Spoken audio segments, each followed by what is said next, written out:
पूना वाला फिनकॉर्प में आप केसेस लॉगिन कर रहे हो बट आपके केसेस रिजेक्ट हो रहे हैं। लॉगिन के टाइम पे कौन कौन सी डिटेल हमें फिल करनी चाहिए, लॉगिन करने का सही प्रोसेस क्या है, ये पूरा डिस्कशन हम लोग इस वीडियो में करेंगे। इस वीडियो को देखने के बाद आपका अप्रूवल इश्यू काफी इंक्रीज होने वाला है। एंड वीडियो को स्टार्ट करते हैं। पूना वाला 5 लाख रुपए तक का लोन ऑफर करता है। पूना वाला ओनली सिविल बेस पे अप्रूवल लेता है। पूना वाला में कोई भी इनकम प्रूफ की रिक्वायरमेंट नहीं होती, चाहे कस्टमर सैलरीड हो सेल्फ एम्प्लॉयड हो, दोनों तरह के कस्टमर का आप केस लॉगिन कर सकते हो। इसमें कोई फिजिकल वेरिफिकेशन की भी रिक्वायरमेंट नहीं होती है। पूना वाला में कोई भी करंट एड्रेस प्रूफ की रिक्वायरमेंट नहीं है। इसका पूरा प्रोसेस डिजिटल है, लॉगिन से लेकर डिसबर्सल तक का। पूना वाला में डिसबर्सल का प्रोसेस ओनली 10 मिनट का है। अगर अभी आप केस को प्रोसेस करोगे, कंप्लीट करोगे, विद इन 10 मिनट कस्टमर के अकाउंट में पैसे चले जाएंगे। जब भी हम किसी कस्टमर का पूना वाला में लॉगिन करेंगे तो एटलीस्ट हमें उसके बेसिक क्राइटेरिया पता होने चाहिए, तो वो हम लोग अभी डिस्कस करते हैं। कस्टमर की एज 23 से 55 ईयर्स के बीच में होनी चाहिए। कस्टमर का सिविल स्कोर मिनिमम 720 होना ही चाहिए। कस्टमर के पास एक स्ट्रॉन्ग ट्रैक रिकॉर्ड होना चाहिए, चाहे वो ऑटो लोन का हो, पर्सनल लोन का हो, होम लोन का हो या बिजनेस लोन का। बड़े अमाउंट का ट्रैक होगा तो उसके अप्रूवल के चांसेस ज्यादा रहेंगे। कस्टमर ने पहले कोई डिफॉल्ट ना किया हो, उसके सिविल में डीपीडी नहीं होनी चाहिए।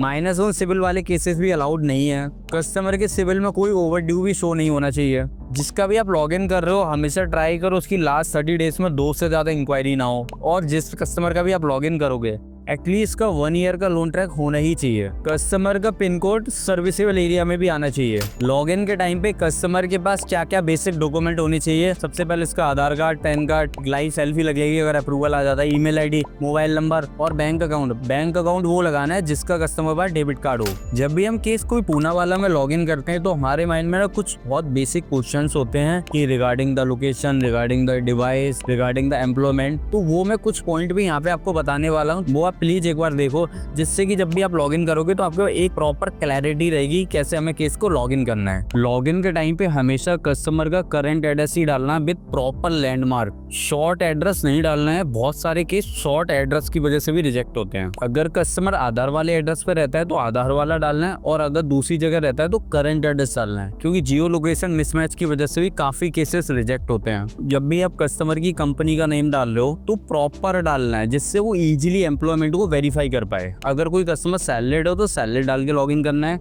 सेल्फ एम्प्लॉयड है तो सेल्फ एम्प्लॉयड डाल के लॉगिन करना, और अगर कोई कस्टमर ऐसा है जिसकी कोई इनकम नहीं है तो उसको सेल्फ एम्प्लॉयड डाल के ही लॉगिन करना है। पूना वाला का आप अपने मोबाइल और लैपटॉप से भी लॉगिन कर सकते हो, बट सबसे बेस्ट वे ये होगा कि आप कस्टमर के फोन से ही प्रोसेस कराओ। अगर आप अपने फोन से प्रोसेस करा रहे हो तो कस्टमर का पिन कोड और आपका पिन कोड सेव होना चाहिए, जिससे कि लोकेशन मिसमैच का इशू ना आए। अगर कस्टमर दूसरी लोकेशन रहता है तो आप प्रोसेस पूरा कस्टमर के फोन से ही करवाओ।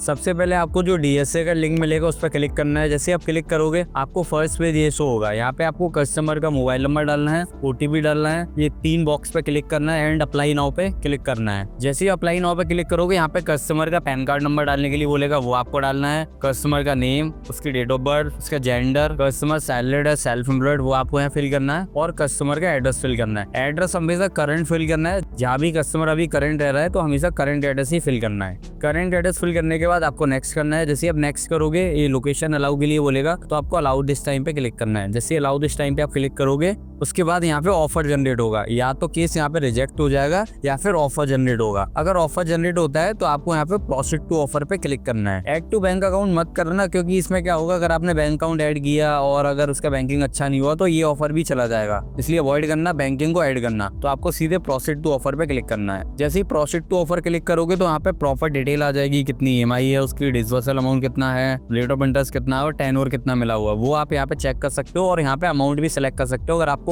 अगर किसी कस्टमर कम अमाउंट चाहिए तो आप कम कर सकते हो, बट एक बार यहाँ पे एक्सेप्ट करने के बाद फिर अमाउंट चेंज नहीं होगा, तो इसलिए बहुत ध्यान से करना है। पहले कस्टमर से कंफर्म कर लेना, अगर अमाउंट कम चाहिए तो कम कर सकते हो, बाद में अगर वो कहेगा कम कर दो तो नहीं होगा। ठीक है, अमाउंट सिलेक्ट करने के बाद आपको कंटिन्यू करना है। जैसे ही आप कंटिन्यू करोगे यहाँ पे ऑलरेडी ईमेल आईडी फिल आएगी, आपको गेट ओटीपी पे क्लिक करना है, ओटीपी डालना है। ओटीपी ज्यादातर 90% केस में कस्टमर के स्पैम फोल्डर में जाता है, तो हमेशा आप क्या ट्राई करो, जब भी भेज रहे हो तो स्पैम फोल्डर को चेक करो, ज्यादातर केसेस में वहीं पे ओटीपी जाता है। ओटीपी सबमिट करना है। सबमिट करने के बाद ये आपको डिजी लॉकर वाली पार्ट पे ले आएगा। यहाँ पे आपको कस्टमर का आधार नंबर डालना है, कैप्चा कोड डालना है, नेक्स्ट करना है, ओटीपी डाल देना है। ओटीपी होने के बाद आपको सेल्फी वाले पार्ट पे ले जाएगा। अब आपको क्या करना है, जो डीएसए वाली लिंक थी वो आपको कस्टमर को भेज देनी है। कस्टमर क्या करेगा, उस पर नंबर डालेगा, ओटीपी फिल करेगा और डायरेक्ट वो सेल्फी वाले ऑप्शन पे आ जाएगा। यहाँ पे आप वो सेल्फी लेकर सबमिट करेगा एंड केस को वहीं पे छोड़ देगा। जाएगा, फिर बाकी का प्रोसेस आप करवा सकते हो। सेल्फी सबमिट करने के बाद यहाँ पे एक ऑप्शन आएगा कंफर्म योर एड्रेस। यहाँ पे कस्टमर को कंफर्म एड्रेस करना है, ओनरशिप टाइप बतानी है, रेंटेड ओन है, वो सिलेक्ट करने के बाद उसको कंटिन्यू करना है। जैसे ही कंटिन्यू करेगा यहाँ पे आपको